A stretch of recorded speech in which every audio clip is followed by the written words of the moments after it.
সোয়া ৯টা নাগাদ আমাদের থানাতে একটা টেলিফোনিক ইনফরমেশন আসে যে কলকুলিয়াতে ফরেস্ট রিজার্ভ যে এরিয়া আছে এর ভিতরে একটা মৃত ব্যক্তির ডেড বডি পড়ে আছে। এই খবর পাওয়ার সাথে সাথে আমি আমাদের এসডিপি সাহেব, এসপি সাহেব, এডিশনাল এসপি সাহেব সবাইকে জানাই এবং আমরা একটা অফিসার সহকারে টিম করে আমরা ঘটনাস্থলে যাই। গিয়ে আমরা দেখতে পেয়েছি যে কলকুলিয়া যে ফরেস্ট রিজার্ভ যে এরিয়া আছে এখানে কোথাও আশেপাশে বাড়িঘর নেই, বিশাল বড় ফরেস্ট ল্যান্ড তাদের। তো এখানে একটা ডেড বডি রাস্তার পাশেই একটা দুপায়ের রাস্তা আছে, এর পাশে বাঁশের ঝাড়ের নিচে পড়ে আছে। ওর ব্লিডিং ইঞ্জুরি আছে, গলা কাটা আছে, এটুকু দেখতে পেয়েছি। আশেপাশে প্রচুর লোক এসছে, ওইখানে পাশে ফরেস্ট ল্যান্ডের পাশে মারাকপাড়া, সবরপাড়া আছে, লোকজন এসছে। আমাদের এডিশনাল এসপি এসডিপি সাহেব ঘটনাস্থলে গেছেন।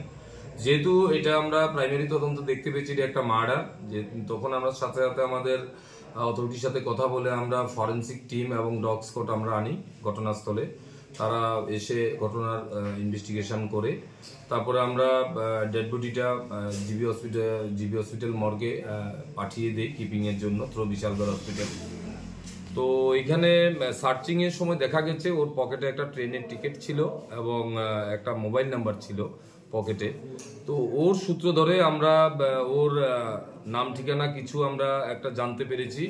ওর নাম পাওয়া গেছে এখন পর্যন্ত রামধারী, বাবার নাম মৃত দয়াচাঁদ, হরিয়ানা বাড়ি।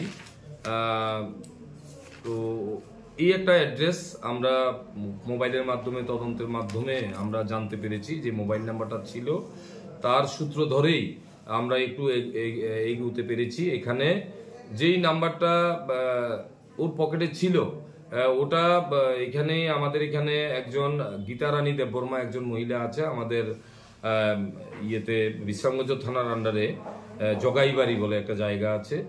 এই মহিলাটা 2013 সালে সে হরিয়ানাতে গিয়েছিল ওনার প্রতিবেশী আরেকজন মহিলার সাথে। ওখানে ওই মহিলা দেওয়ারের সাথে ওর বিয়ে হয়, ওখানে একটি ছেলে সন্তানের জন্ম হয় এবং পরবর্তী সময় উনি যখন বাপের বাড়িতে চলে আসে 2-3 বছর পরে, এখন এখানে আসার পর আরেকটা মেয়ে সন্তানেরও জন্ম হয়। বর্তমানে তাদের ছেলে মেয়ের বয়স 10-11, তারা ক্লাস 5-এ পড়ে। ওই মহিলার সাথে কথা বলে আমরা জানতে পারি রামধানীর সাথে মহিলার ওখানে বিয়ে হয়েছিল এবং এই রামধানী গতকালকে যে ট্রেনের টিকিটটা পাওয়া গেছে সেটাতে দেখা গেছে সে 25 তারিখে হরিয়ানা থেকে সে ত্রিপুরা সুন্দরী ট্রেনে বোর্ডিং হয়েছে, গতকালকে সে আগরতলাতে এসছে। এবং এই গীতারানী দেববর্মা রিসেন্টলি 1 বছর আগে সে আরেকটা বিয়েও করেছে লোকালি একজন ছেলেকে, এবং ওকে নিয়েই সে টাকারজলা এরিয়াতে ভাড়া থাকে এবং ওখানেই ছেলে মেয়ে দুজনকে পড়াশোনা করায়। তো আজকে সকালে তারা গিয়েছিল আগরতলা স্টেশনে এবং স্কুটিতে করে ওই রামধানীকে নিয়ে তারা হাজব্যান্ড ওয়াইফ একসাথে এসছে।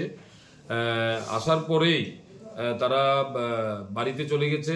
রাস্তায় কোথায়ও এই ইনসিডেন্টটা করেছে যে কলকলি এরিয়াতে, যেখানে ওই জায়গাটা মহিলা কিছু লুকোচ্ছে, আমরা দেখছি কি আছে এখানে। তো মহিলাকে আমরা ডিটেইন করেছি, এখন পর্যন্ত জিজ্ঞাসাবাদ করেছি। আমাদের মহিলা থানার ওসি ম্যাডামও আছেন এখানে, মহিলা স্টাফ সহকারে, এসডিপি সাহেব সহকারে আমরা কিছু জিজ্ঞাসাবাদ করছি। তো এখনো ডিটেইন করা হয়েছে মহিলাকে। বাকি আমরা একটা কেস নিয়েছি, মার্ডার কেস। কেসটা নিয়ে আমরা তদন্ত শুরু করেছি। আমরা দেখব এটার অ্যাকচুয়াল যারা ইনভলভ আছে এই কেসে সবাইকে আমরা অ্যারেস্ট করব। স্যার, মামলা নম্বর এবং কি কি ধারায় নেওয়া হয়েছে? আমাদের বিশালগড় পিএস কেস নাম্বার এখানে 79/2024। এটা 103(1)/238 অফ বিএনএস, মানে আগে যেটা আমাদের মার্ডার কেস সেকশন ছিল।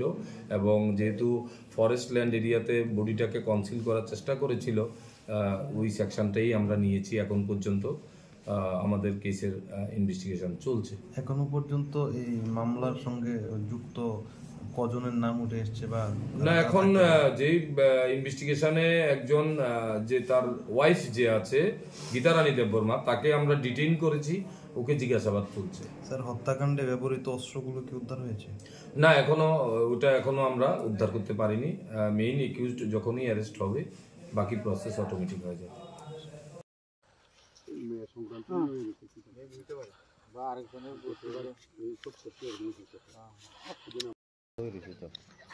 তো জ্বালাই দিছি নাকি না রক্ত পড়ছে?